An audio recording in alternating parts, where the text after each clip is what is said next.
not gonna go there. I don't give a shit. Yeah. I mean, I could. Like, that's the weird thing, right? It's like, why show up and start a fire where there's no need to start a fire? I agree. Yeah. It's like I've got no claim to shit. So why go over there and be like, you know what? I've got claim to shit.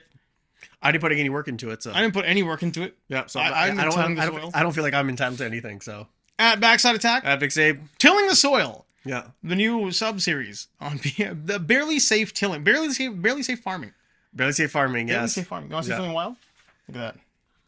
What do you think that is? Who did that? This is my 6-year-old niece. Decided that she was going to 5. She will be 6. Is that Pennyworth? I don't know, but she is super into creepy shit right now. Oh. And she's learned how to draw things to make them creepy. Mm-hmm. So she has an understanding of like wild, creepy stuff. Oh. So she was drawing this upstairs while I was down here playing video games with the older one. Mm-hmm. And she comes like downstairs with this thing behind her back. And she's like, I've got something for you. Like, what? She's like, she was giggling, like maniacal giggling. So I'm like, well, what is it? And then she just like shoves it in my face. And this thing's got like fucking band-aids for eyes and sharp teeth, scraggly hair. Clearly, like, you know, did she just look at you straight when she didn't say a word when she showed it to you? No, she was giggling like a psychopath. Oh, okay. And this like magic rune on its chest, some sort of amulet. Yeah. It's the Eye of Agamotto. Yeah, or the Scarlet Letter. The Scarlet Letter. That's probably the Eye of Agamotto. She's too young to know what the Scarlet Letter is. She doesn't. She told me it was me, so how would she know that I'm an adulterer? I'm not an adulterer.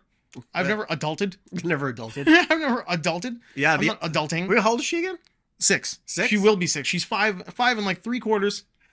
Yeah, because when I was 7, in elementary, I was looking at those. You know the Universal Monster books that We've came talked out about this many times. Yeah, you know those books that were like orange and like Karloff and all those ones. Yeah, that's when I was reading that stuff and just being like, just totally like obsessed with it. Yeah, enthralled by it. Yeah, so I just like I wanted to like I didn't know where to buy them from. So well, you just stole them from the library.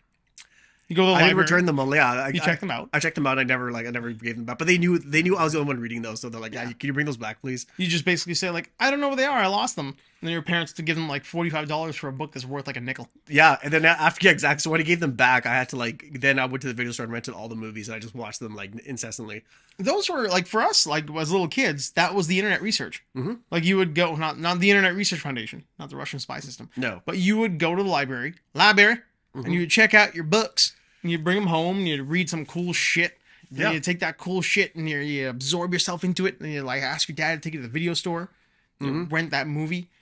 Yeah, I remember I told him, I was like, I want to see this movie, and he's like, Abbott and Costello. I want to see like The Mummy. I saw all those Universal pictures, and they blew my mind. I'm like, this is so cool. Then I started getting more into like, and then when I started watching Count Duckula, and I started watching anything with vampires and werewolves, I was just obsessed with. Monster Squad, yeah. I think for my money, to this day, the creature from the Black Lagoon still stands up. It's so good. Like in 2023, if you look at the effects they had back then, it's incredible. The underwater sequences in that movie hold up against sequences in like today's horror movies. Yeah, it's so that one and The Invisible Man. Invisible Man is really good too. Yeah, for like when you think like what was that like 1945, whatever it was. Down there, yeah. Like I was like pretty early in the era of like visual effects. That Invisible Man just blew people's minds. Love it. Yeah, that's I guess sadly the that Universal like I guess they're trying to build that MonsterVerse, whatever it's called. Yeah, that didn't. The Tom Cruise. I think Tom Cruise sank that ship pretty bad. Tom Cruise or Bomb Cruise. Yeah. He had to run through that movie. Well, I mean, he does. In that one too, he does the Tom Cruise run. The run couldn't save it. But it doesn't look bad. No. Like the thing is like. It's a Tom Cruise movie rather than a Mummy movie. Right. But I guess Brendan Fraser made that too. But his was more fun. That was more of an adventure movie. Way more fun. Fucking Brendan Fraser throwing that chair at that dude. Yeah. Is still like for me an iconic moment. Oh yeah. In like adventure, like tough guy moments. Yeah, I thought they were still trying to do something with it, but I'm not too sure if they're going to. But I think this person broke it down on the YouTube. I mean, you can search for this, but like apparently Tom Cruise when he runs in movies. They make more money. No, it's true. Yeah. Yeah, there was an actual like the science of Tom Cruise running in movies. Yeah, his form and everything is perfect. Yeah, well there's an actual like there's a breakdown of it. Not like a scientific formula, but there's like a shot, I guess like a set of shots that they use to get him in that moment where it's just like chest out, arms back, full tilt. Like breathing, just like not breathing. Like he's just like I don't know, I can't even imitate it. Like he's the best one has got to be like Mission Impossible 3, right? Yeah, Yeah. when the crowd oh yeah, no, yeah, In China or wherever. yeah. it was? You can see that when he's running, like it's a pan shot, like it's running, and the camera's just moving with them, and he's just running Right. like that. Yeah, so He's like against all the older buildings. Yeah. He's in the frame in the buildings, and the frame is just keeping with him the entire time Yeah. he's running. yeah, that one in Ghost Protocol when he's running away from the Kremlin when the Kremlin's being Right. destroyed. Yeah, Oh, when he kind of gets blown away to the side. Yeah, God, great, the iconic scenes, man. mm-hmm. The one in Rain Man when he smacks Dustin Hoffman and runs after his girlfriend. yeah, that guy can run. Yeah, that guy can run. I think that one happened. But no, I mean that's kind of become his trademark. The Tom Cruise run is like if you say the Tom Cruise run, Yeah, everybody knows what it is. yeah. and I wish up. I wish he ran in Rain Man. I wish he did. Yeah. It'd be great if he like slapped Dustin Hoffman Yeah. for saying something or like hitting on his girlfriend. And then all of a sudden, Dustin Hoffman's crying in a corner, girlfriend screaming down the hallway in the casino, Yeah, and he outran his sports car in that movie. right? He outruns a sports car. Oh, he did have a nice car in that, Yeah. didn't he? Mm-hmm. Oh, God, that was beautiful. Hey, speaking of older movies or older TV shows, so I picked up like that freebie I was talking about last time, that Pluto TV. Yeah. Not a sponsor, but if they want to pay us, I'll take their money. Yeah. And I was watching Family Ties. Family Ties fucking sucks. It's not a great show. Michael J. Fox is incredible in all of his scenes, Mm-hmm. and everybody else is garbage. And I know that's like an unpopular opinion, but as a show, because I've been watching that and Cheers, and to think they're both made at the same time, you look at the production value of Cheers, which looks like a filmed, like it looks like a movie. Every scene. Okay. I'll stop you right there. And Family Ties, it looks like a videotaped piece of hot garbage. Okay. I will stop you right there. Thank I can't disagree with you on that. It is a Michael J. Fox driven show. Exactly that. Okay, so the supporting cast is there to like prop him up and like just make him look even better. Yes. So it doesn't have the rewatchability of Cheers. At no all. way. At all. Yeah. And the problem is there's too much of the supporting cast. Yeah, like, Like there are full storylines. yeah, like no Michael J. Fox. Yeah, I'm not. I don't, like there's certain episodes that are great.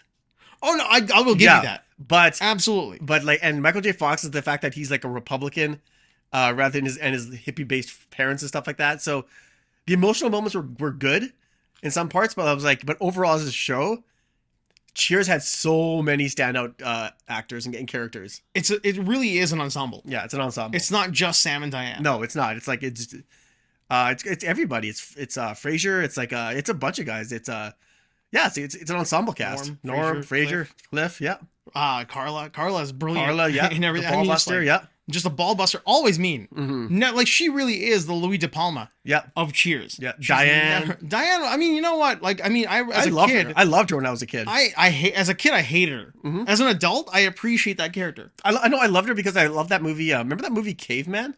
Right? Yeah. Yeah. Oh, that's right. Ringo Starr? Yeah, Caveman. I remember that.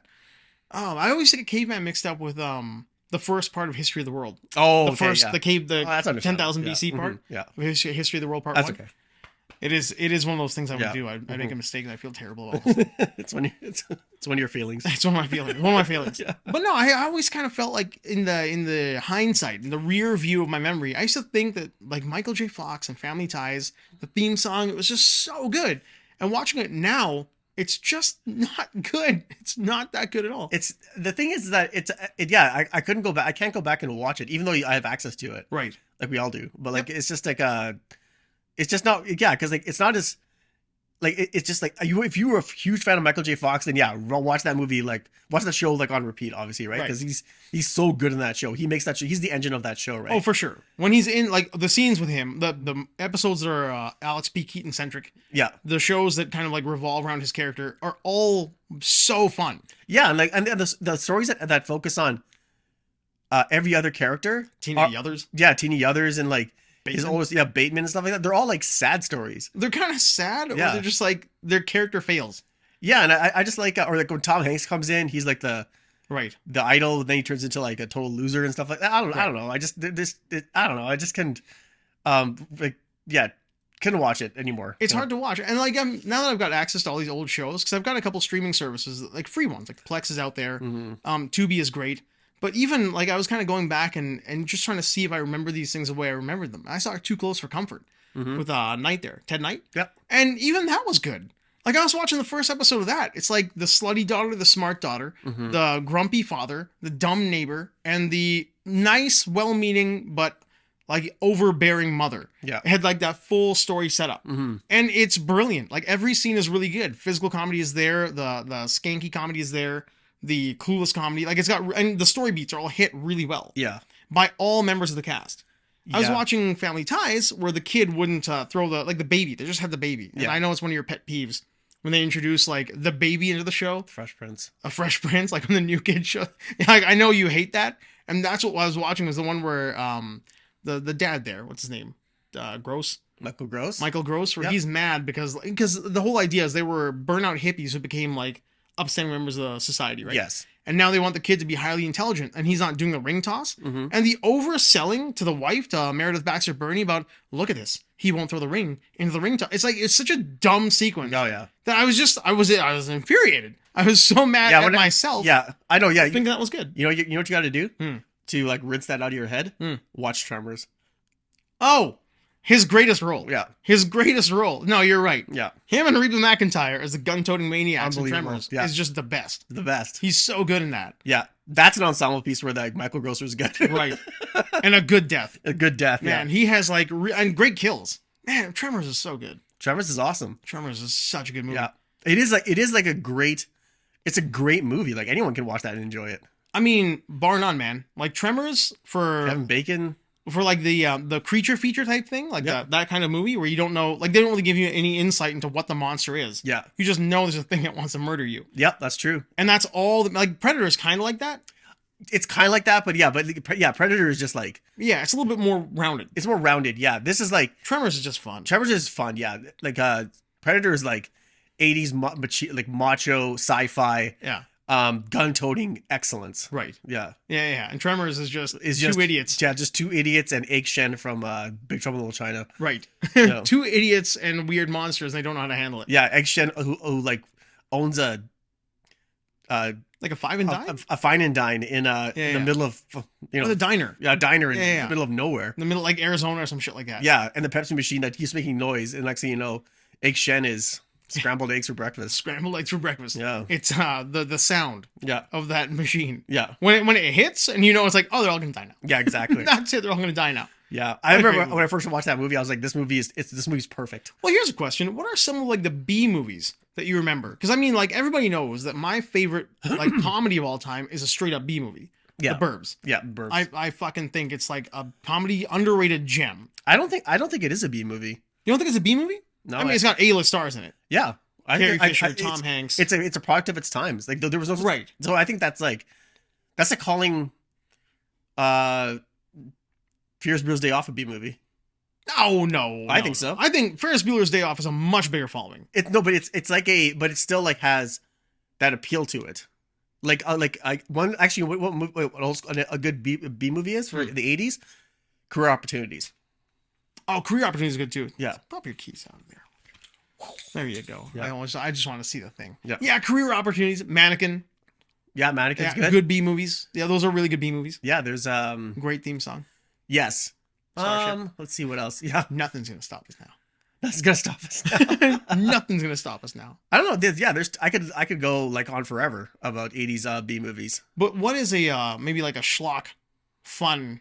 Like what is one of those things from the 80s that's been overlooked that you think is just like a gem?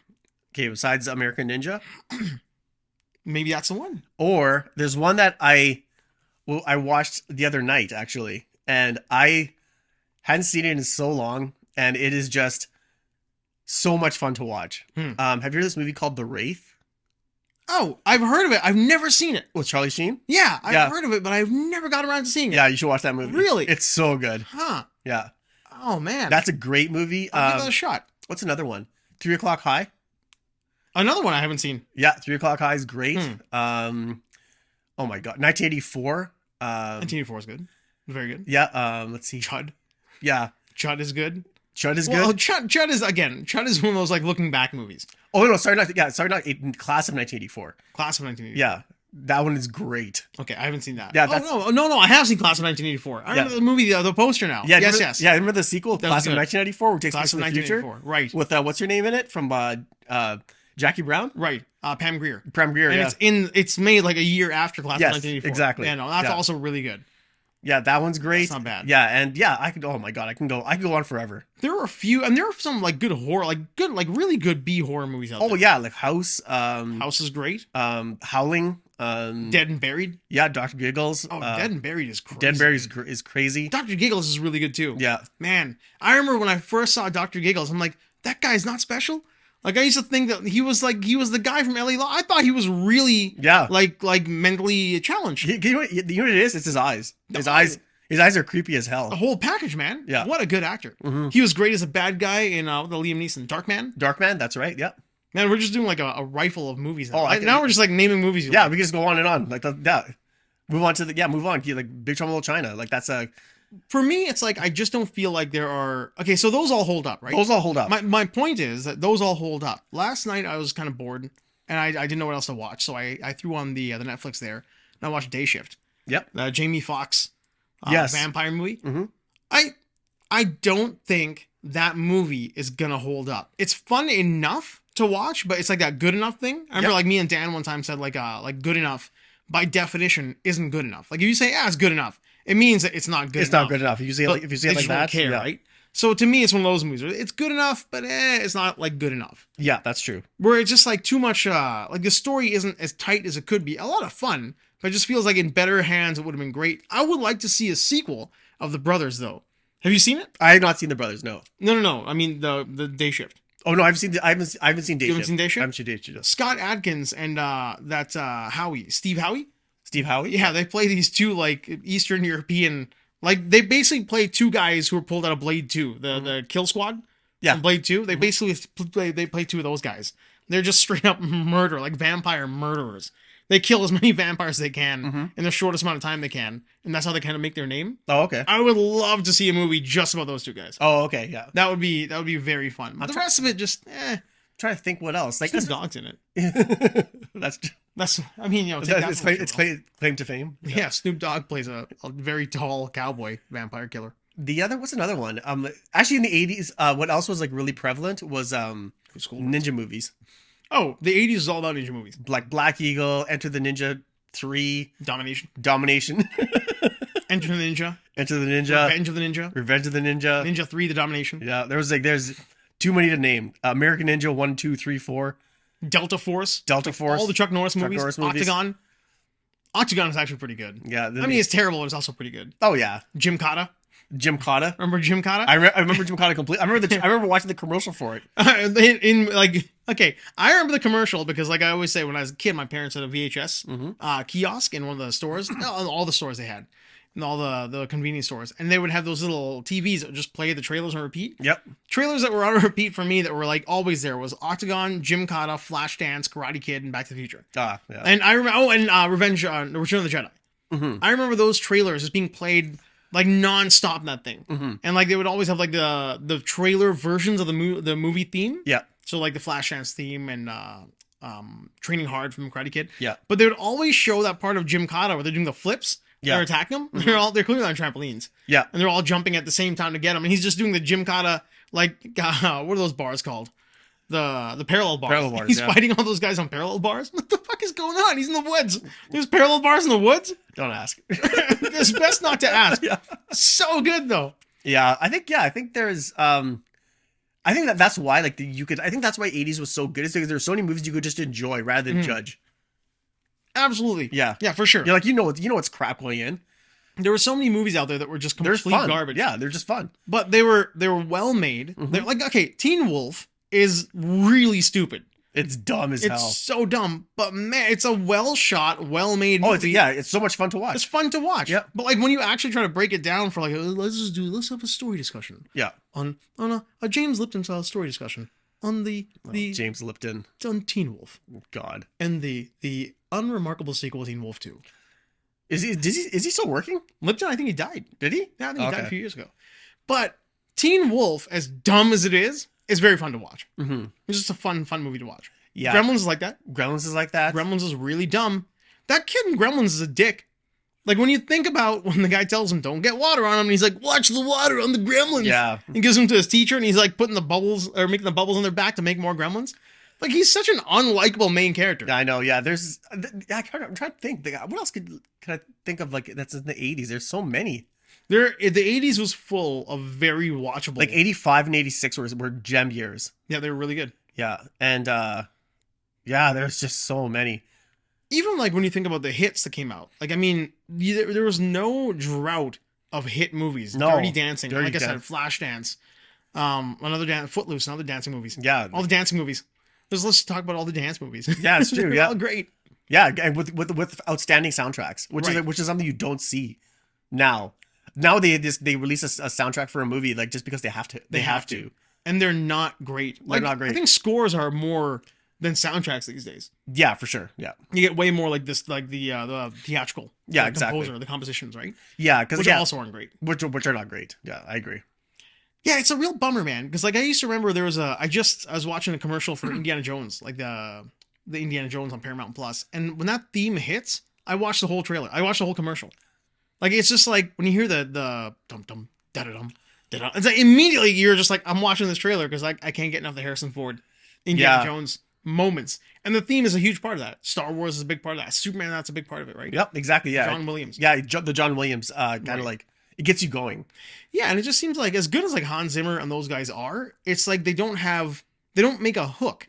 No. Like they don't give you that, like everybody, if you see the Superman theme, people know. They'll give you like they'll give you power, they'll give you atmosphere, but they won't give you like a hook. Right. Yeah. They won't give you like there's no theme hit. Yeah. Which is why when they were asking Danny Elfman when he was rescoring oh, you all right there, buddy? Excuse me, sorry. When he was redoing the music for Justice League. Mm-hmm. He's like, you're gonna hear the Batman theme. Yeah. And they're like, well, which one? And he's like, the Batman theme, dummy. Like I was like, the way he said it was so much disdain. He's like, no, there's only one. There's only one. There's the Batman theme that I wrote that was in the movie in 1989, and that's the Batman theme. Yeah. And then he'll use the Superman theme because there's only one. You know, as good as Hans Zimmer did a really good job. I hate Man of Steel, but the soundtrack is great. Mm-hmm. The music is really good. Yeah. But it's not the John Williams score. It's not the Superman theme. Mm-hmm. There's no hook to it. But First Flight is probably one of the best pieces of music in a movie in a long time. In a long time. Yeah, I agree. Yeah. That's actually a really, really, really good sound. That sequence is quite good. Yeah. Yeah, just no family says. Hey, they're getting rid of they're doing it to James Bond too, huh? What are they doing? The books. They're getting all the racism out of the James Bond books. They are? They did for Roald Dahl. And they backpedaled on the Roald Dahl. So the Roald Dahl, they 2 weeks ago, like, hey, we're getting rid of all the racist, mean, vile, fat boy language. Like Augustus Gloop is no longer fat. Yeah. He's just like enormous. The Oompa Loompas are they're very gender neutral now. So wait, is it better to like buy those books now? If you get those editions, but now they pull back. Penguin was like, we're pulling back. We're no longer going to release only the edited versions. There will be the classic editions that are written how the author wrote it. And then there will be the edition for youngsters or for like young children. Oh, so you'll still be able to buy like the one you want. Okay. So if you feel like your kids are weak as puppy shit and should never toughen up, then you don't bring them the classic editions. You get them the one for kids. Yeah. And you do a terrible job as a parent and you don't educate them as to why you shouldn't call people fat. Instead, you just think your kids are dummies because you're probably a dummy and you buy the children's version. Yeah. There's actually there was a thing on Facebook saying that, is it okay to use the word fat? Yeah, no, it's fine. Yeah, I know. And there was like, yes, no, and who cares? And is it okay to use the word fat? 90% of the people voted, yes, it's okay to use the word fat. Right. It's in the English dictionary. It's in the English dictionary. You can use it. Full fat milk. Yeah. It doesn't mean that because milk has full fat that all of a sudden we think it's going to be offensive to somebody else. Fat is good for you. Fat's good for you. Here's the thing, man. Fat shaming is bad. It's mean to fat shame somebody. But like, it's okay to fat shame yourself. It's okay to fat shame yourself. Yeah. But to acknowledge that somebody is maybe a little bit obese, to acknowledge that's what it is because you don't maybe you don't want to be like that.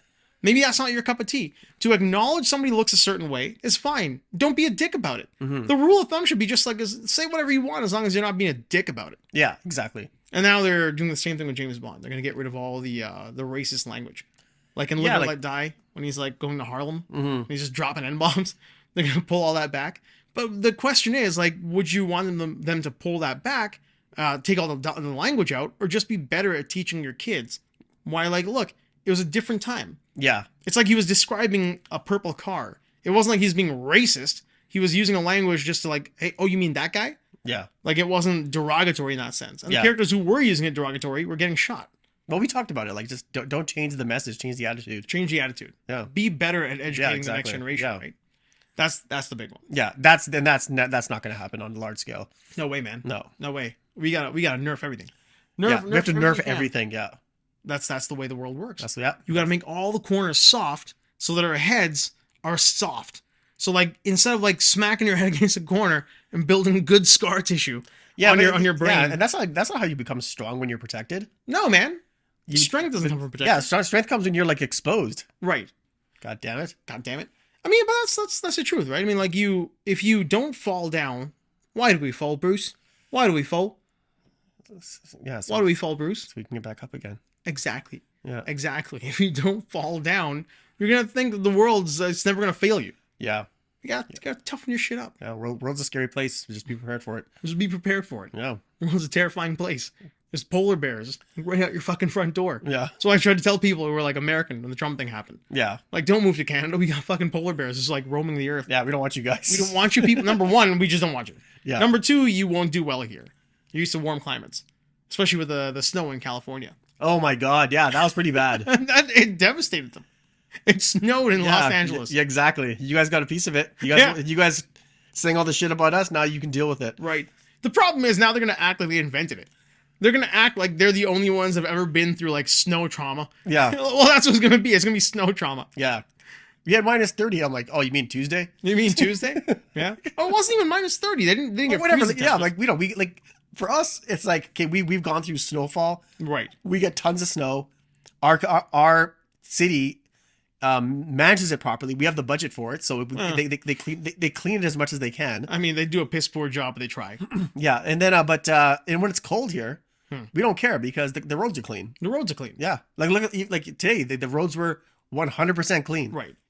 We know how to drive in it. And we know, yeah, exactly. Yeah, yeah, and we have nice flat surfaces. There's no like not like Vancouver where it's like this and people are just smashing into everywhere. Like Vancouver does not do well with like rain, like hard rain. Vegas, man.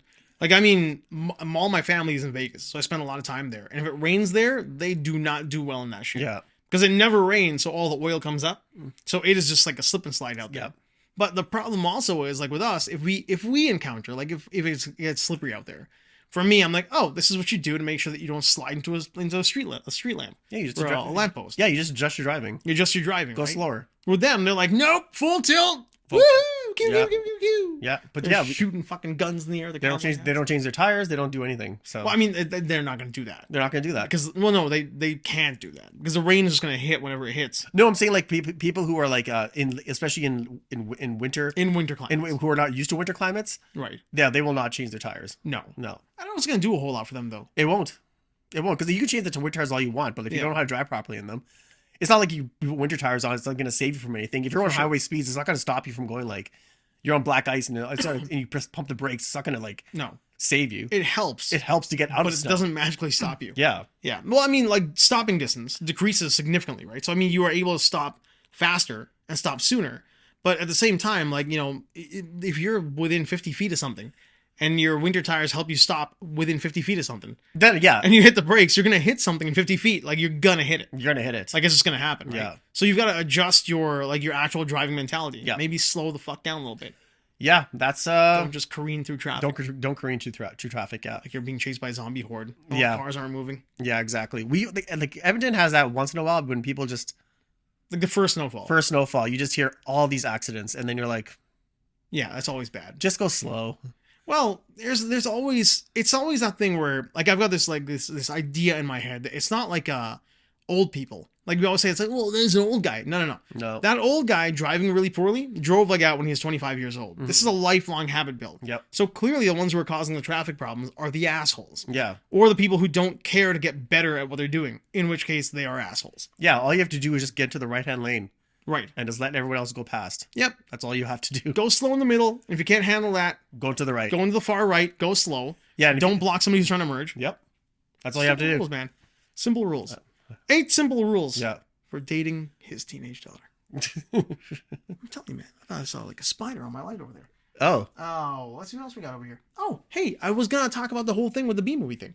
One of my favorite B movies that I think is slept on, overrated, has always been Mike Myers, Cable Guy, So I Married an Axe Murderer. Yes. Notice how Jim Carrey had Cable Guy. Yeah. Mike Myers had So I Married an Axe Murderer, like around the same time. That was like his one. Those are great movies. I like those. Those are great movies. Yeah. But when they both came out, everybody's like, what are you doing? You're going to destroy your career. Jim Carrey, Mike Myers, what are you doing? Yeah, you know what they were doing? They were trying something different. They're trying something different, and Yeah. both those movies became like hallmarks. Yeah. Like they became like these like lines scored Yeah. into the gun handle. I was This so is happy they did that because motherfucker I'm hit. like, let me see what else this guy can do because Right. these two guys are so talented For sure. and they're in their prime. I'm like, let me just see what these guys can do. And they're both as classic. all classic, Great Totally soundtracks. classic. Yeah, great soundtrack. Great soundtracks. Yep. Another Starship. Yes. With Cable Guy. Yep. Well, Cable Guy. Airplane, Jefferson Airplane. Yeah, Jefferson Airplane. Yeah. Great slick either way. But yeah, not mannequin level. not a mannequin level. Yeah, there was who else? What else was Jim Carrey after Cable Guy was good? Well, Actually, all of his nominated movies were great. I mean, Jim Carrey's got a lot of excuse me. Jim Carrey's got a lot of movies that were not Jim Carrey movies. Yeah. Like The Majestic is really good. Yeah. Truman Show is really good. Sunshine. Yeah, The Sunshine Spotless was Mind good. Yeah, that was really good. good. Number 23. Number 23. That was really good. He took risks. Yeah. He made a lot of risky movies. I mean, really, I think you've got like Ace Ventura, the two of those, Mask, Cable Guy, and then he kind of steps away from zany comedy altogether. Yeah. Like that was what made him really famous. And then next thing you know, he's no longer Ace Ventura. Yeah. He's a legitimate actor now. And That's they true. were all good. Liar Liar was maybe the last really zany one. Yeah. And even that one was a lot of like good acting. Yeah, that's true. Really good stuff. I can't think of after Liar Liar what he did that was like out there, like really wild. Yeah. Maybe Fun and Dick and Jane. It's just the mannequin dance on the table. Oh yeah, that's right. Yeah. Oh, Dumb and Dumber. Dumb and Dumber. Yeah. Can't forget Dumb and Dumber. Oh, actually, you know what's a really good movie is I was thinking about when you were talking about Michael J. Fox. Two movies actually. Doc Hollywood. Doc Hollywood's phenomenal. And that one with Kiefer Sutherland, written by Bret Easton Ellis's friend. I don't remember this one. What's it called? Kiefer Sutherland. Oh, what's it called? It's called where he's an editor. Bright Lights, Big City. Oh, Yeah. Yeah. That's really good. Yeah, Yeah. That's got one of the great escape the rape scenes yeah, when he's trying to get away from the broad in the house. yeah, Yeah. That's a good movie. yeah. That one and like and similar to that movie is Less Than Zero. Less Than Zero is really good. Yeah, That's another Easton Ellis. Yeah. Yeah, Less Than Zero. Mhm. No, those are solid. I always thought like, okay, you know what? He had his version of a Cable Guy too. A Cable Guy or like the dark one, The Frighteners. The Frighteners. Peter yeah. Jackson. Mhm. The Frighteners is one of my all-time That's a fun movie. favorite fun movies. Like that could be my top 20 of all time. Mhm. I think The Frighteners is really good. Yeah, that's Really that's a totally fun movie. Yeah, yeah. really a solid flick, and like very different than your typical Michael J. Fox. Yes. Like Michael J. Fox role. Mhm. I think like one of his last ones before he kind of semi-retired from movies. Or Yeah, acting in then general. he went more into TV and stuff like that. I think this might have been after Spin City. I think it was like The Frighteners and Spin City were around the same time. 1994? No, it was after 94. Are you sure? I think Frighteners was after 94. I think it's mid to late 90s. And then it's Spin City and then he retires. The Parkinson's thing kind of hits him pretty hard after that. And then he's out of there. The Frighteners. 1996. 96. Yeah. Yeah, there you go. So we're 96 and then right after that is Spin City and then he's kind of done. Okay. Damn, Michael J. Fox. What could have been? What could have been Michael J. Fox? I had a sad one. Sad one. Babar died. Who? Babar. Gordon Pinsett. Gordon Pinsett. The voice of Babar. Oh, really? Frasier Sr. Oh. Due South. Gordon Pinsett died. I thought that guy would live forever. Yeah, he Canadian icon. Canadian icon. That's true. Yeah, I totally forgot about that. Yeah. Yeah. Babar. Two B's. I don't know. I say Babar. Babar. I don't know. I'm not French. No, but you know where that's from? Where? Fletch. It's from Fletch? Yeah. Babar. Is that with two B's? that. With two B's? Yeah. One. Yeah.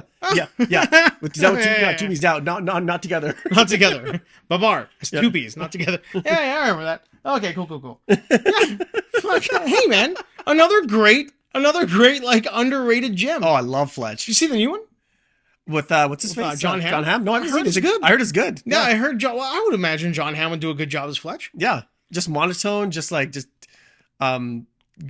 Fletch is all delivery. Fletch is Yeah. all that deadpan sarcasm. Yeah, like I love Chevy Chase. Like, he is just one of my favorite comedic actors of all time. Chevy Chase is a fucking gift. Yeah, he's a gift. A gift.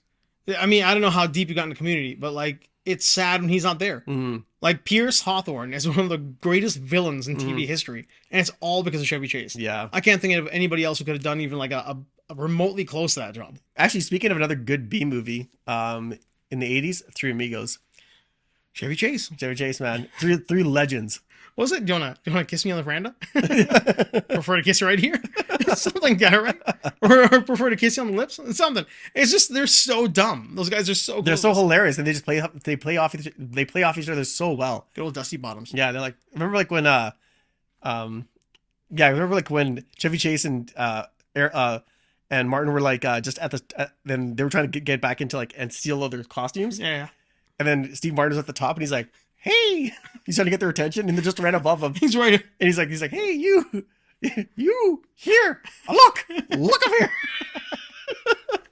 I will say that's pretty good. I love that scene. But the scene when they realize that they're not acting, Yeah, they're actually about to get murdered by like an army of banditos. yeah, And then Martin Short has that like realization. He's trying to explain the very like Bud Abbott kind of way. Yeah. Like, we are in some serious shit. yeah. He's like, "Yeah, this is real. This is real. Yeah, They are going to kill us." it's so good. His fear is like palpable. It's Yeah. so good. I don't even know what we're doing here. Three Amigos is such a good movie. Yeah, There's very few, like, again, I think that's why like I get such a kick out of the Burbs, right? Because there's very few movies. Like, Ghostbusters is such a gem. I know everybody loves it, and it's one of those things that, like, you know, it'll go down as the greatest comedy of all time. History can be the judge, whatever. yeah, But there's certain deliveries in certain movies that just tickle my funny bone. yeah. Like when they realize that, they think that they've got Walter's bone Oh yeah, yeah. in the Burbs. In the Burbs, yeah. Or when he burns his fingers off and he sees his fingernails. Oh, yeah, my fingernails are black. It's like that weird kind of like, and was Rick Documentin, whatever his name was. Mm-hmm. He was in all of those. Like, he was like in all these great like cameos. He's in Die Hard. He's there. Wasn't he in Ghostbusters? He's got little cameos and everything. Oh yeah, that's right. Yeah, He's playing the same kind of like knucklehead. Yeah. Except Burbs is just his biggest role, arguably, right? Yeah. There's because I think he was in Ghostbusters. Mm-hmm. And I'm trying to think of what else he was in. Well, he's the same Power Grid guy. He's the Power Grid guy in Die Hard. Mm-hmm. Shut down the grid. I'm trying to tell you, I can do it from here. Like, don't fucking touch. Don't touch it. I don't want you to do it from here. Yeah. I'm saying I got all the tools right here and do it from here. Great. Just a terrific character. Yeah, man. I think, I just think it was just such a glorious age for movies. The 80s was just, man. It'll never be like that again. Yeah, it was just it was one of those things where it was just about to spike and everybody knew it was going to spike. Yeah. And then all the restrictions of the 60s were gone. The 70s experimented a little bit. Like the Warriors and all that stuff was happening in the 70s. Yeah. Godfather, Taxi Driver was all like happening. Yeah. And then all of a sudden the fucking 80s were like, nah, the wheels are coming off. Wheels coming off. Make whatever you want. And then the 80s had the gift of Eddie Murphy. Yeah. Eddie Murphy in Beverly Hills Cop and 48 Hours. And 48 Hours, yeah. Not Brewster's Millions, sorry. The other one, the Brewster's Millions is Richard Pryor. Richard Pryor, I think, right? Yeah, it is. Yeah, that's what. Yeah. What? Am I getting that right? No, Brewster's Millions. This is Richard Pryor. Is Richard Pryor? Yeah. Yeah. It should be. Yeah. Yeah. That's the one where he's the ball player. He's got to spend all his money. Yeah, that's with who else? Somebody else is in that movie that I know. Oh, Trading Places. That's what I'm always mixing it up with. I'm Trading Places. Yeah, that's what it was. Yeah. Mm-hmm. Trading Places is the one that got the two guys in the park. Yeah. Yeah. Man, that's the way to go. Hey, they got rid of TikTok. Yes. TikTok has finally gone off of Canadian like government workers' phones. Good. You can't you can't do a TikTok dance while China's just stealing your data. Yeah, while you're trying to order a coffee, get liquid thrown in your face. Yeah. What? You hear about this? Wait, I just agreed with you because I was like, yeah. What? Did you hear the story? No. What's going on here? Oh, I didn't tell you.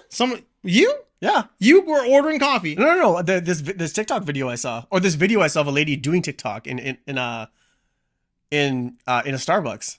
This is like in 2021. Get out of town. Okay, so I'll set the scene for you. So this guy's like, he has his phone out, and so he's just like, this is what he's doing. He's video recording this lady, and she's just like sitting there at the Starbucks where she's getting her drink, right? Oh, so this one, she's, she thinks she's yeah, the main and character? she's like this, and she's like doing whatever, like record. I don't know nothing about TikTok, so but she's like just recording like her video herself doing this, right? And then the camera pans over, and the guy like records this couple sitting at the table with masks on, and then they get up to leave, and she's still like singing and dancing, making a fool out of herself.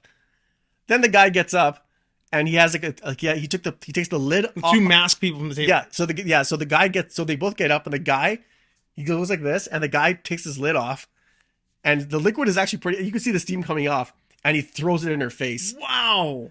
Was this all a planned sketch? No. Or then how did he pan over to see those people there? He's just like trying to get a crowd. Yeah, you know, he was just trying to get like he was just trying to record to see how stupid she was, like just my God. And then he's like, and then these people got up, and he's like, oh.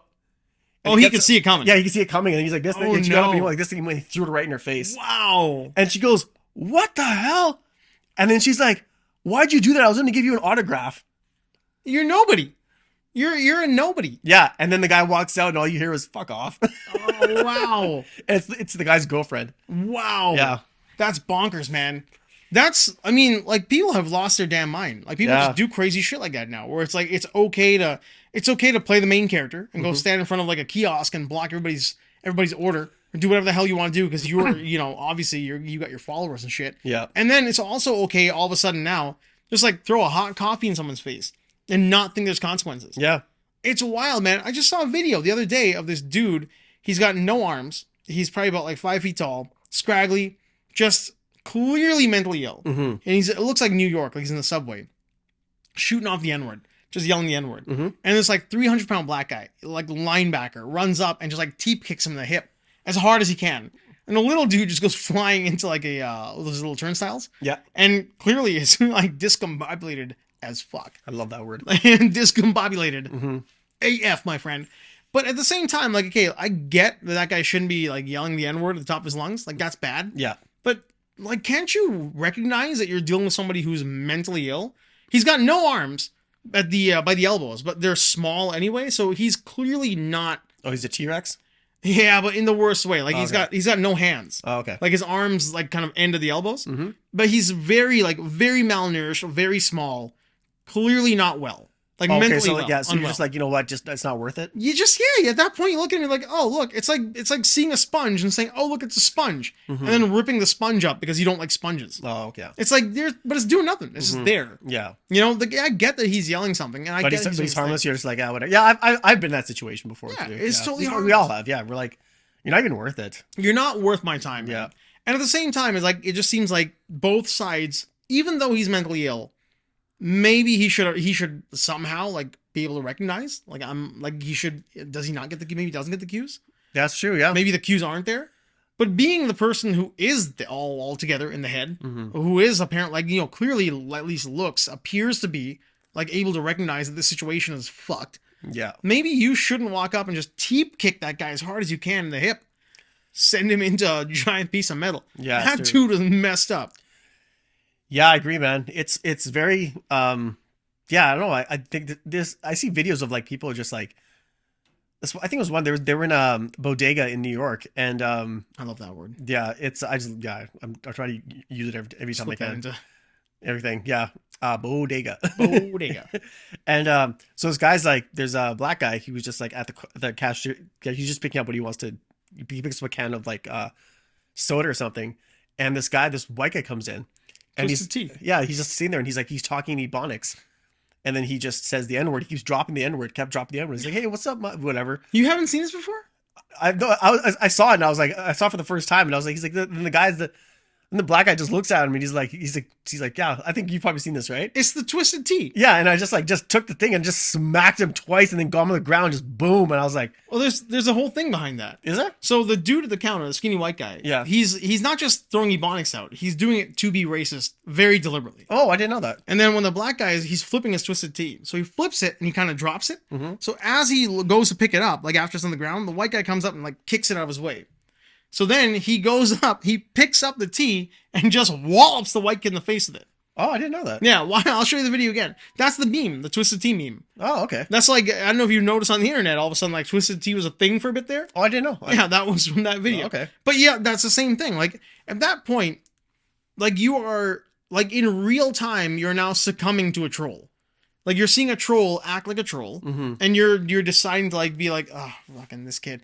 I can get why he was triggered by the kid kicking his tea though, because like when he drops it, the kid kicks it. Like he's reaching for it, it's right there, and the kid's like, yeah, fuck you, and kind of kicks it over. So the dude's like, oh fuck me, and he just. I mean, it's you can hear it. It's like oh that. yeah, you can just hear it. If you've ever thrown a full can of foamy Coke at a wall, that's the sound it made. Yeah, but wetter, like, wetter. Oh my god, I just thought it was hilarious. It was hilarious. It's like boom, and then he got him on the ground. He's like, and he kept saying, "He was like, what'd you call me? What'd you call me?" And then I was like, "Yeah." He kind of gives him like 2 or 3 pretty. Solid. Oh yeah, they had to pull this guy off him. Like it was just. I haven't seen it that far in. I've seen the beginning of it. I haven't seen the pulling him off, but I definitely saw him. I just like his head. His head just went like that, and he's like, "Oh, he took a walloping." It was it was like an instant karma moment. Yeah, it was enjoyable. Yeah, it was enjoyable. If he hadn't kicked that twisted tea, I mean, we would not be given the gift of that meme. Yeah, given the gift, I think is the theme of this episode. Yeah, that's true. Yeah, actually, you know what I enjoy even probably more than that? More than a good public beatdown? No, a good public beatdown. But I love it when I see videos of like black women fighting each other. It is. And it is wild. Yeah, like they end up with no shoes on. It is wild. And their hair that they've been, their hair just goes flying everywhere. And you can tell they're all dolled up before, but like fast forward 13 seconds, and they are just like at war with each other. Aggro. It's worse than seeing 2 guys fight.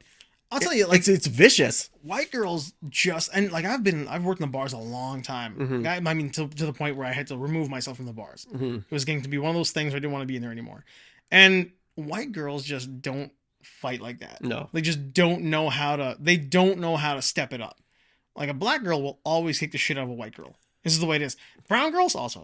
I'm sorry. You guys think you're tough as shit and you're not. You're not. You're just not. No, you're not. And you barely fight anyway. Yeah, exactly. When you do get into fights, it's usually like it's more like verbal, and you just want to like and everyone just wants you to shut up. Yeah, super annoying. Chinese girls, again, I had a Chinese girl get into a fight one time. We kicked all of her team out, her whole little gang of like friends on her birthday party.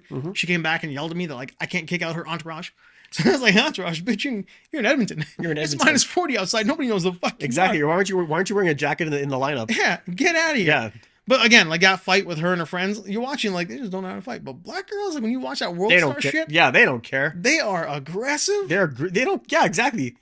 Like as soon as the first thing they do, they grab for their shoes and they start wheeling you on the head with it. I'm like, and they're vicious. They hate other black women. Well, in the fights, it's just like. I mean, I'm sure they're all friends until the fight starts, and then it's game on. Then it's game on. Yeah, it's so awesome to watch. That's why I love that Nene Leakes chick. Oh yeah. I don't really watch that whole lot. But I love her. Yeah. I love her. Because I like her because she could take any guy in a fight, and no one messes with her. She's willing to fight any one of those girls. I'm like, yes, shit, yeah, love her. She'll stand up for herself. Yeah, sure. Yeah, she went to the WWE. Yeah, I remember that. Like she can handle herself there. I don't know if she can handle herself there, but she'll definitely like run her mouth until she takes a beating. Yeah, but like all those girls like there, like she'll stand over them and she's like, "What? What are you gonna do?" Yeah, she doesn't take a lot of shit. No, that's what I love about her. But I think that's I wonder how that happens. Like, there's got to be some sort of evolution of culture there, where it was just one of those things where it's like we'll fight harder for like whatever reason. Yeah, and that just becomes a thing. Whereas like some cultures, it's like we just don't fight. Like, we just don't do it. That's not our cup of tea. We don't like our culture as people isn't to get into like gigantic fist fights or brawls. Yeah, like there were certain groups that would come to bars when again, like I mean, and this sounds like very racially profile-y kind of stuff, but you see some people come in dressed a certain way, and this is all races. Like if a white guy came in wearing an Ed Hardy shirt and jeans that had white stitching, I would call it.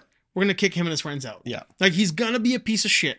That guy, especially if he was like overly tanned and had a pencil thin mustache or a pencil thin goatee. I love guys like that. Like way too dark hair. Like his hair is way too black. Like that dude and all of his friends. Yeah. If a white guy looks like that, that guy's going to be a real fucking problem. If a bunch of brown guys came in wearing like skinny fucking black shirts, like tight black shirts and they're super skinny. Yeah. They're like dark pants. With like really thin beards shaved. Little thin beards. Yeah. Yeah. You're like, you guys are going to be a fucking problem.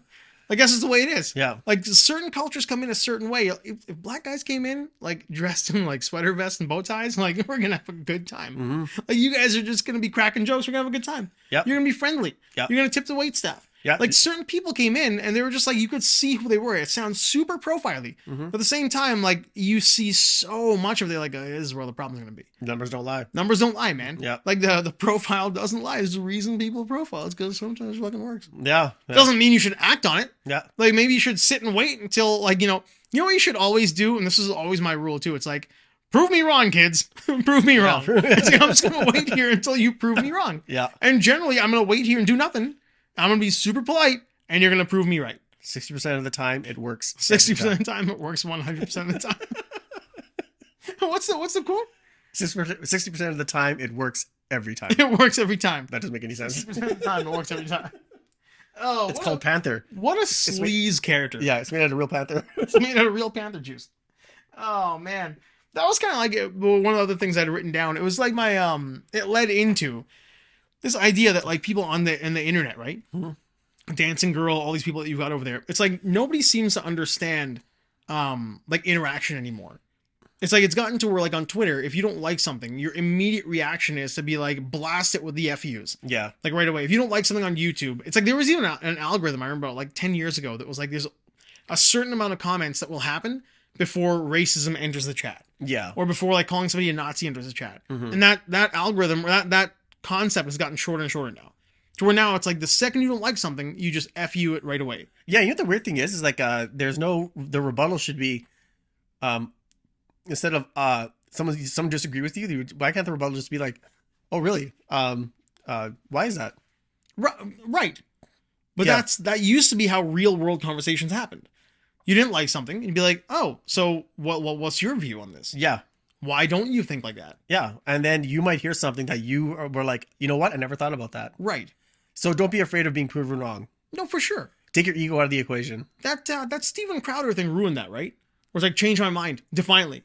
Like gays are here for the Satan. Like Satan loves the gays. Change my mind. It's like, yeah, I can't. You're an asshole. Mm-hmm. It's like you're an asshole. I can't change your mind. Mm-hmm. It's like you think these people are the way they are because you've been indoctrinated by some fucked up concept. Steven Crowder is just... I can't change your mind. Yeah, Steven Crowder is just... Oh, man. He's garbage. He's garbage. I mean, there are a lot of people on the right who are pretty fun, but Steven Crowder is garbage. Yeah, even like the Daily Wire distance themselves from that guy. Like this last few months, Yeah, right? Last few, like 2 or 3 months, like Yeah. little by little, they've all started disassociating with this guy. Yeah, and they helped him through like a lot. Like Ben Shapiro helped him with like some law stuff. Like he was his lawyer Right. for a lot of stuff. And he's like, yeah, he goes, I can't believe he said that about my friend. Yeah, I didn't get too much into it, but I did see the Wire was like, yeah, he's out. He's I out. think Steven Crowder is gone. Mm-hmm. A lot of those right-wing organizations right now are finding themselves like distancing themselves from prominent members, right? Like Project Veritas. Yeah. They've moved away from the leader of their little group. Yeah, they kicked him out. But Give he's... him the boot. Which is weird because like he's the one... Without him, they were nothing. There's somewhere. He started everything. But I'm not sure what it's like now though. Start calling himself like Jimmy Veritas. Mhm. Change your Twitter handle. Something else. Yeah. But I mean, Who knows? I think it becomes one of those like that happens to the left too, because Yep. they're also a bunch of I assholes. was about to say that. Yeah, it happens. Yeah. It happens everywhere. It's that the Dark Knight, man. Yeah, it's Dark Knight. Yeah, You exactly. Die the hero, or you live long enough to see yourself become the villain. Yeah. And they all do that. They all do live that. long enough to see themselves become the villain. Yeah, so like, why don't you just like, you've built something, you know, why don't you just take that and move on to something else? Right. And then like, yeah, so I don't know. I think that like we've talked about it a few times that not so much the audience capture end of it, but the you mark out your own gimmick. Yeah. Happens a lot, right? Mhm. And I've always said my biggest example of that is Glenn Beck. Glenn Beck was a fairly normal centrist guy, and then he found a way to make a whole lot of cheddar. Yeah. He became this character on Fox News, and I think it emotionally broke him. Yeah, he Iron Sheiked himself. He Iron Sheiked himself. Yeah. And poor Iron Sheik, 2 broken legs in a wheelchair all day. Mm-hmm. So Glenn Beck is suddenly like the crying at the chalkboard is not bullshit anymore. Now it's real. And it's there forever. It's there forever. Yeah. It'll happen, man. But hey, so other than all the other bullshit we just rambled off on, how was your week? How are things going? It was good. I finally saw that full episode of South Park where they made fun of the royal couple. The new one. The new one, yeah. Yeah, I haven't, but I bet you it's great. Yeah, it's great. I remember like what was it? Sean Hannity had Pierce Morgan on his show, and they were talking about it was like only like a 5-minute like segment or whatever, right? On South Park or in real life? About that episode and about Oh. the couple, and he was on his show, and they were talking like, yeah, it was good to see 2 guys just talking about like not like difference of opinion or something like that, but just focusing on that topic, Right. and it was good. It was good to see like Hannity just talk about that, not talk about conspiracy or Just be a whatever. normal human being. Just be a normal human being. And then Yeah, this Pierce Morgan just laid it all out, and I was like, oh my god, these guys are just. You want the private life, but you want the Netflix series. You want to go on Oprah. You want to do this. You want to do that. Shut up. Nah, Just go away. Just go away, man. Go away. Nobody cares. I don't like. I stand by it. I don't think any of it is real. I think everything they do is engineered. Everything's engineered. Every member of the royal family, as we believe it to be, is still together and still engineering stories. Like when you hear negative press, it comes from the royal family. They've engineered it because they have to stay relevant. If you hear positive press, like suddenly they're having a good time, they're hanging out. Oh look, Will and Harry are hanging out together. It's engineered. And Will and Harry are fighting. It's engineered because they have nothing else to give. Like, I'm sure they've got their charitable organizations and they do really good work behind the scenes. Mm-hmm. But outside of that, there's this like real like media bubble they need to stay relevant. Well, I think they engineer all that shit. Well, let's see what happens in May. What's happening in May? When their dad is going to become the king. You mean the coronation? Yeah. Oh, even that, nothing's going to change. I think there's going to be because I don't think anything's going to happen. Like, I was want to see the fallout, mm-hmm. but I think that after this, I don't think the royal couples you're going to hear much from them again. Oh no, I think they'll keep hearing things. I think they'll keep engineering bullshit over and over and over again. For generations. I don't think you'll hear anything relevant. Oh no, for sure. Yeah, so? Yeah, I don't think so. Yeah. Right now it's not relevant. No. Like I don't care that Harry felt like he was the spare child. I was a spare child. They never really cared for me. I don't know why I'm doing like a weird drunken Liverpoolian accent. But it's just like I don't care. They never cared about me. Never cared about you. You were raised in royalty. Okay, there's a lot of it could have been a lot worse. They had one really horrific moment of trauma in their life. Yeah, and the world lashed on hard. Yeah, and sucked that teat. Yeah, like and that's a traumatic thing to go through with any child, right? Super traumatic, right? But I don't know, just and it's not easy to live in the limelight. But as you go older, yeah, you adapt. And you overcome. And you overcome.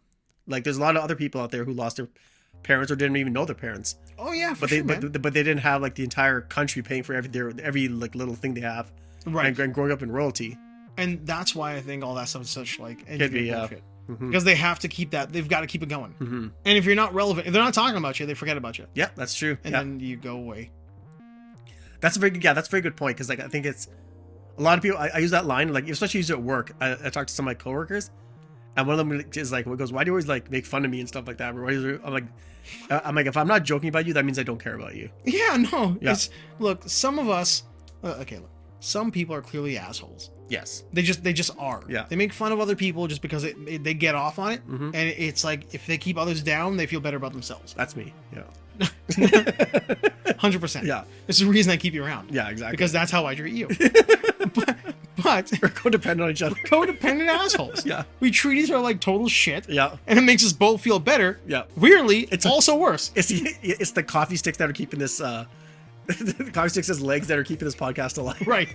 It's like a potato podcast on top, and we're two horrible coffee sticks just like underneath the potato. Yeah. And we both have to hold on. I know. And those are the electrodes that are popped into the potato that are powering this the camera. The camera. Otherwise the whole thing goes to shit. Yeah, exactly. The whole thing falls apart. I don't know where I was going with any of that, but like that was funny. Yeah. I think that's some good shit. But no, I think that's it is like that, right? Where it's like that some people just they like it's out of love, like the poking and the jabbing, and you kind of expect it to come back. Yeah, exactly. Like when you take the piss out of your friends, you mm-hmm. bullshit around a little bit. It's like you all kind of make fun of each other, mm-hmm. and then you're having a good time, but you're not doing it out of hate. You're just fucking around. Yeah, you're just ball breaking. That's all. Right. You're just ball breaking, man. You're just ball breaking, fucking around, having a good time. But then like sometimes get those characters in there who are just awful. Yeah. But thankfully, like we've weed all those people out. Yes. They're all gone. They're all gone now. And you know who you are because we don't talk to you. Yeah. You know. Yeah. If you haven't gotten a call from me in 3 years, there's a reason. There's a reason. There's a reason we ain't chatting, homie. Because mm-hmm. we're not friends anymore. We're not. Oh man, we hit a bunch of good stuff. I had some. I had something here. I had something I was going to talk about. I just like the real life trolls thing. We kind of covered it. Yeah, I think we did. Yeah. Yeah. Like I saw a photo of a guy wearing a fuck you shirt on an airplane. He's just doing it to be a troll. Oh, okay. And then they were telling him like, hey, maybe you shouldn't like wear that on a plane with kids on it. Mm-hmm. And he's like, I can wear what I want because like it's my shirt. I'll wear this shirt. You can't stop me. Freedom of speech. Woohoo! Q Q Q Q. He's one of those guys. Oh, I see. It's like but you don't need to. Like, why are you inviting that? That's like, true. Why are you inviting that into your sphere? Yeah. It's because you enjoy. He's that guy. He's the guy that you cut out of your life. Yeah, that's true. Yeah. He's that dude. Yeah. There's many people that I'm like, yeah, I haven't seen you in a while. Hopefully you got the hint. Hopefully you got the hint. Yeah. And if you haven't, well, listen to this episode. Yes, indeed. I can't remember the title of this one was. The gift. The gift. The gift. The gift. This is our gift to you. Yes. Just cut them out of your life. Yeah, exactly. Yeah, and keep watching those old school 80s movies. Yeah, keep watching those. Yeah. And when you're not watching those, flip to YouTube and watch the YouTube version of this. If you're listening to this, you should be watching it. Yes. And then, maybe we'll go somewhere with this thing. We'll take off and we'll become like big time stars and we'll leave you in the past. Yeah. We'll leave you in the dust and never talk to you again. Yeah, exactly. Don't make us famous. Yeah. Because we'll treat you like shit and we'll go away forever. Yeah, exactly. We'll take our Leave stuff. the little people behind. We'll leave the little people behind. Our giant piles of money. Yeah. We'll take our giant pile of money. Yeah. And we'll just fuck off. Sell out, yeah. We'll just sell out right Yeah. away. Sell the whole thing to Mr. Beast. Yeah. My cousin's wife even said, she's like, how's your podcast going? I'm like, good. She's like, yeah. She goes, yeah, sell out completely if you guys get famous. If you get famous, sell out. Man, I'll say it. It's not what you should do, but it's tempting as hell sometimes. It is, yeah. There are people sell out all the time, and you wonder why. It's because they're rich and they don't care anymore. Mm-hmm. And they're retired to their island. That's Yeah. true, yeah. I would retire to an island. I don't know if I'd retire to an island. I would. You know the thing is, I would go to an island at least 3 times a year. Yeah. Yeah, I would. I would probably get somewhere like up in the north, like 20 or 30 acres, like way up Yeah. north, Mm-hmm. and just have my little compound.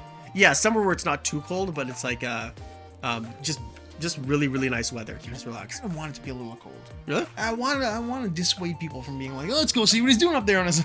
Like, it should be a summer destination, and all winters is me and my books, and my mug of hot chocolate, Oh yeah. and my shotgun, Yeah, cooking meat in a Cooking in meat. a cast iron grill a cast iron grill. over like a fireplace, like Yeah. a fire pit. Yeah. Yeah. That's me. Yeah. That's if I get like if all of a sudden I hit it big on the old El Lotto, yeah, I'd be way up north. That's what I'd be doing. Just a gigantic beard. Actually, yeah. If I retired, like let's say if I retired rich, what'd I do? I'd probably still stay in Canada. I think I would. Home base, man. Yeah, I would. I wouldn't leave Canada. I would stay in I'd just go I'd stay in further. Canada. Yeah, I would not go to the States. No, I do. I would still want to stay somewhere warm. I would. Like Vancouver. I would be here in the summer, and then like I'd travel, live somewhere warm, and in the winter go away. You know? Right. Yeah. If I was really, and then but have like, yeah, live like go somewhere really nice, in the winter times. As much as people shit all over that WEF thing where it's like you'll own nothing and live it or whatever the hell it is. Yeah. Owning nothing and having a wallet, like a fat wallet, and being able to go wherever you want, whenever you want, like going somewhere like dirt cheap, like Thailand or like Yeah. Southeast Asia, Mm-hmm. like pennies on the dollar. Yeah. It's pretty tempting. Like I've done that a lot. It's pretty fun. Yeah. I would actually. Well, yeah, I'm actually planning a trip to Mexico That's a good trip to plan. for vacation, just to go for 7 days. That's not bad. Yeah, to go to there's these resorts that my cousin went to, and they're crazy. So I would like to go there just for 7 days. That's the way to do it, man. Yeah. Just go to the mid, like especially if it's got like a little town. Like you're not in like Cancun, you're on the other side. Mhm. Got some like little town next to your resort. Yeah. Like I'm talking like a town like 200 people. Yeah. And you just go stay there and eat the local food. Yeah, exactly. Make friends with the seniors and senoritas. Yeah. That's one. Muy bueno. Muy bueno. Is that right? I don't know. That's- I think I just mixed two languages together. That's Italian. That's probably Yeah. Italian. Très bien. Yeah. Très bien. I'm done. I got nothing Yeah, else. I got it exactly. Well, It's been a long day. The music's been running. It's been a long day, man. Yeah. I was hammering nails into a board that like refused to give. Yeah, I was staring at a screen for 8 hours. Oh, good lord. Yeah. That's never fun. Yeah. Well, we're gonna stop doing that. Well, now we're staring at a camera for 8 hours, and I'll put this up, and people will listen to it, and I'll enjoy it, and they'll give us millions, and we'll laugh and laugh on our stack of money. Yeah. And that's that. That's the show. Peace out.